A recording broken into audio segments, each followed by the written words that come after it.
Olá, tudo bem? Meu nome é Luiz Mariano e serei seu professor de Física na área de Ciências da Natureza e suas tecnologias. Nesta aula, iremos refletir sobre como os conhecimentos físicos adquiridos pela humanidade podem ser aplicados para preservar o patrimônio cultural construídos em diversas civilizações diferentes em diversas sociedades distintas. Como o ser humano é capaz de preservar patrimônios tão antigos? Como o ser humano consegue até mesmo restaurar determinadas obras? Como que a física nos ajuda a isso? Vamos ver, né? Como que a física e a arte se cruzam?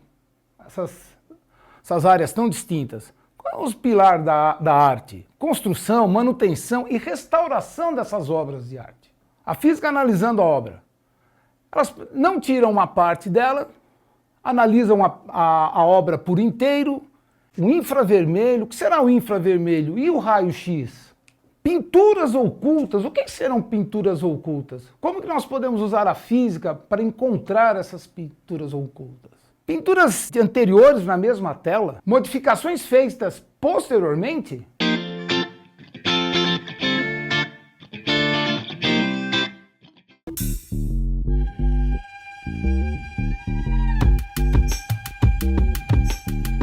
Essa daqui é a fluorescência de raio-x, uma das técnicas que a gente utiliza para estudar os materiais presentes nos objetos.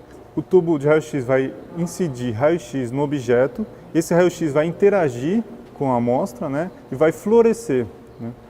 Nesse fluorescimento, ele traz informação também em forma de raio-x do material presente. Por exemplo, chumbo, ferro, cádmio. Então, com isso, a gente vai saber os elementos químicos presentes e vai poder inferir os pigmentos utilizados, por exemplo, no artista aqui nessa obra. Uma outra técnica que também nós usamos foi a técnica de reflectância de infravermelho. Então, é uma câmera, tipo modelo antigo, né?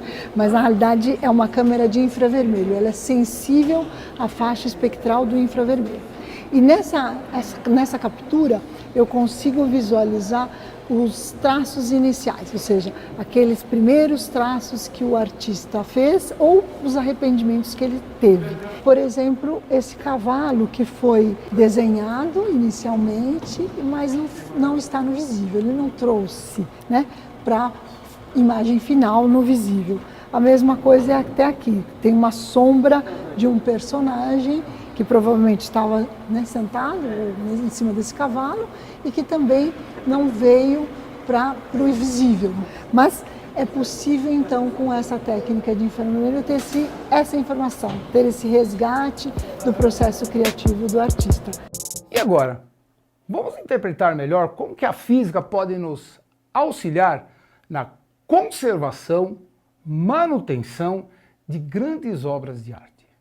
Veja, o que é a radiação ultravioleta? A radiação infravermelho, a luz visível. Todas essas denominações que eu usei fazem parte de uma coisa chamada espectro eletromagnético. Vocês estão me vendo agora através de uns aparatos tecnológicos, mas vocês conseguem ver o seu celular, o computador, a porta, tudo? Tudo que nós conseguimos ver com nossos olhos durante o dia, isso nós chamamos de luz visível. É a luz que chega nos nossos olhos. Tá? Ela é um estreito pedacinho desse espectro eletromagnético que vai desde essa luz visível, que nós enxergamos do vermelho até o violeta. Tudo que o nosso olho consegue ver está compreendido entre o vermelho e o violeta. Mas esse espectro eletromagnético, ou aquela luz que nós não enxergamos, quem são? Abaixo, frequências baixas, as chamadas frequências não ionizantes, são aquelas abaixo do que nós podemos enxergar. Então usamos o prefixo infra. E aí vem o infravermelho. Vem essa radiação que está no nosso controle remoto. Aquilo que você abre o portão da garagem, você troca de canal na sua televisão. Essa luz você não enxerga. Por quê? Porque ela é de baixíssima frequência, ela é de baixa frequência, uma frequência abaixo daquela que você consegue enxergar. Essa está o infravermelho.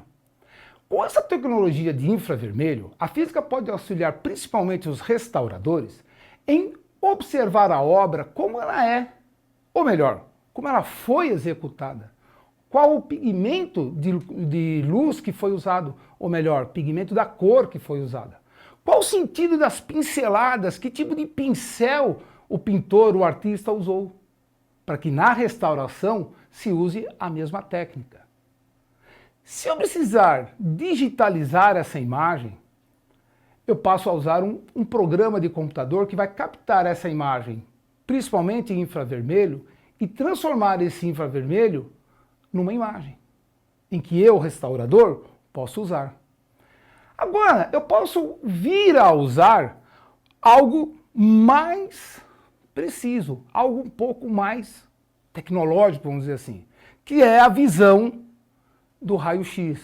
O raio-x foi descoberto há muito tempo e chama-se X porque o seu descobridor não sabia quem era esse raio e daí ficou raio-x. É uma interação no decaimento, né, radioativo que se cria esse raio. Esse raio consegue penetrar tecidos moles. Por isso que nós tiramos radiografias, tiramos chapas de raio-x para ver no osso, né, se nós quebramos alguma coisa, está doendo, não é verdade? Então, nós não vemos o raio-x. Ele é de alta frequência, altamente ionizante, perigoso no nosso dia a dia. Você deve ter tirado um raio-x, se colocou um colete de chumbo, não é verdade? Se alguém tinha algum acompanhante, ele saiu da sala. Por quê? Porque o raio-x é de alta frequência, ele está acima do violeta. Nós não enxergamos, mas ele é muito ativo, de alta frequência. Então o raio-x pode nos auxiliar a ver como está por dentro essa obra de arte. Uma grande peça de granito de um artista, se ela tem uma fratura interna, podemos usar o raio-x, assim como usamos no nosso corpo. O ultravioleta, ele já pode também, uma frequência altamente ionizante, de alta frequência, acima do violeta ultra.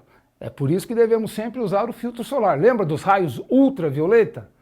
O nosso protetor solar nos protege do ultravioleta 1, mas o 2 não protege, tá certo? Tem que tomar cuidado. Esses raios ultravioleta podem nos permitir conhecer a peça artística por dentro dela, ver como ela está montada, como ela foi executada, tá? Em uma análise mais profunda. Pode-se tirar até a radiografia digitalizada, que nada mais é que um raio-x e um software que já digitaliza, já não é necessário mais ser a antiga chapa de raio-x. Outros exemplos que podemos usar também é o ultrassom. O ultrassom já não é uma onda ionizante, é uma onda sonora e que nos permite analisar as peças de arte por dentro. Beleza? Veja essa linda peça de arte do século XX, que é o Cristo Redentor. Imagina se o nosso querido Benjamin Franklin não tivesse inventado a teoria e descoberto a teoria dos raios, dos para-raios, aquela lenda dele estar empinando a pipa, ninguém sabe se é verdade, mas ele bolou a teoria. Nenhuma peça, nenhuma estátua, ou a Torre Eiffel, ou até mesmo a Estátua da Liberdade, estariam de pé. Uma tempestade de raios já teria dizimado. E graças à física, o entendimento dos raios nos permitiu construir para-raios e elas estão aí lindas, correto? Vou deixar lá no material, na plataforma, algum material que você pode se aprofundar no estudo da preservação da cultura, preservação das artes, ok? A física aliada à arte enfatiza a importância da evolução para que não se percam as obras importantes ou para até compreendermos mudanças históricas. A pintura do casal Lavoisier é um exemplo de descobertas da arte que enriquecem a história. Com tudo isso que vimos, pessoal, reflitam aí em vocês. Qual a importância das pinturas, monumentos e obras de arte em geral para a história da humanidade?